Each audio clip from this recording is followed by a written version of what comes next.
Alors, dans le fond, le ski acrobatique Québec se porte bien, selon toi? Oui, oui. Mieux que jamais. Là, on a réussi à même engager un nouvel entraîneur à temps plein en sous cette année. C'est ça, je pense que c'est la clé aussi d'avoir des entraîneurs à temps plein pour avoir une rétention de notre expertise au Québec. On est super content d'avoir Jean-François Hull dans notre équipe d'entraîneurs aussi. Là. Il a pris le relais pour l'entraîneur-chef de l'équipe du Québec de Saupsal. C'est vraiment le fun d'avoir un ancien athlète. C'était l'idole de nos athlètes actuels de l'équipe du Québec. De pouvoir se faire entraîner par son idole. C'est un petit peu l'équipe de saut avec Nicolas Fontaine. Là. On vient un petit peu répéter ça. Là. Exactement. Là. Il est tellement dynamique, enthousiaste comme entraîneur. C'est un jeune entraîneur, mais c'est une personne très passionnée, très professionnelle. On est très excités pour les athlètes. Ça va être une très belle saison. Est-ce qu'il y a un intérêt croissant au niveau des jeunes qui veulent s'inscrire au ski acrobatique?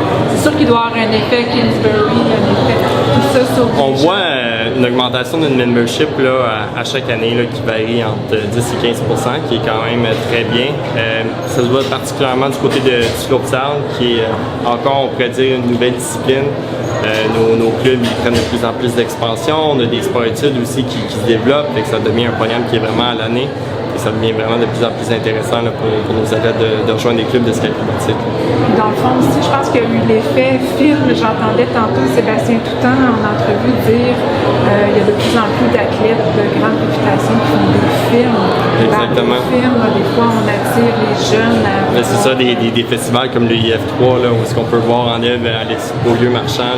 C'est super pour le sport. Là, puis ça montre aussi un autre facette du sport que peut-être des gens, la compétition, ça ne vient pas nécessairement les chercher, mais juste de pratiquer un sport, d'être bien, d'avoir du plaisir, ça peut peut-être plus venir les chercher. Là, fait que nous autres, la pratique sportive dans tous les sens, c'est important. C'est important. Exactement.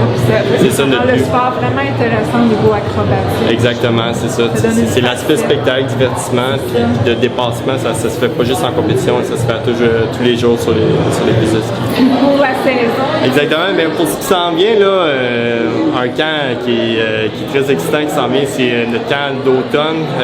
On a décidé pour la bosse de ne plus aller à Zermatt en Suisse à cause que les conditions, souvent, on était seulement capable de skier la moitié des jours de ski qui étaient planifiés. À cause des grands vents, des fois, ils fermaient les gondoles, fait que les athlètes n'y avaient pas accès.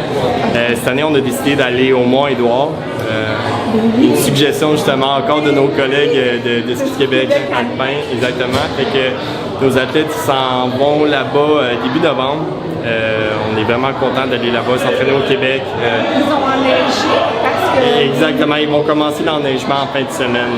Fait que nos entraîneurs vont partir à l'avance pour construire la piste puis débuter le camp d'entraînement. Ça sauve des coûts pour les athlètes. Ça, c'est un de nos buts aussi, rendre le sport plus accessible. On sait que le sport amateur, c'est dispendieux, beaucoup de déplacements. Fait que si on est capable d'en éviter aux athlètes, on va faire tout en notre possible. C'est de rester au Québec, qu'il y en a qui exactement.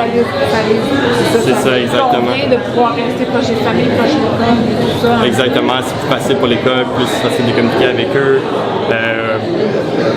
On a aussi notre compétition au Yukon pour notre équipe de Saupsal qui arrive à Grand-Pas, qui est en fin novembre. On planifie aussi un camp d'entraînement avant pour que les athlètes puissent avoir un petit peu d'entraînement sur neige. C'est sûr qu'au mois d'octobre, ils passent beaucoup de temps chez Maximize à Sainte-Agathe. Fait que là, ils vont vraiment être prêts avant d'embarquer sur leur ski. Puis notre équipe de sûr, aux autres, ils vont s'envoler au mois de décembre à Park City pour leur camp d'entraînement. C'est possible de sauter sur neige au Québec en décembre, mais pour avoir accès à un saut à double, et aussi combiner leur camp d'entraînement avec la première NORAM de l'année à Park City. C'est vraiment un bon 2 pour 1. Ça, ils font le déplacement, mais là, ils joignent les deux raisons ensemble. Exactement, c'est ça. Donc, on essaie de faire un 2 en 1 pour le déplacement. C'est une super bonne nouvelle. Non, on a un petit peu moins de compétition au Québec comparativement à l'année dernière. Par exemple, le Jamboree qui est pas venu. Certaines compétitions comme le championnat canadien senior en boss n'est pas venu, le championnat canadien junior en boss non plus. On a le championnat canadien junior sur Saupsal dans Stoneham qui va se dérouler fin mars. C'est un événement à ne pas manquer définitivement. On a le championnat canadien senior aussi en saut qui va être au relais, qui est aussi en mars si je ne me trompe pas. Fait qu'on a quand même des super belles compétitions à venir au Québec. Oui, exactement. L'année dernière, on l'avait jumelé avec le championnat canadien chez nous. Exactement. Encore là, mais c'est ça, c'est bien de jumeler les disciplines ensemble. Exactement. Ça attire les foules un petit peu pour regarder le spectacle. C'est super difficile, on en demande beaucoup à nos bénévoles là, de se déplacer, puis qu'ils sont capables de faire des combinaisons justement, mais on essaie de maximiser le plus possible. Des athlètes en particulier qui vont avoir une saison où ils sont à leur pic, comme on dirait.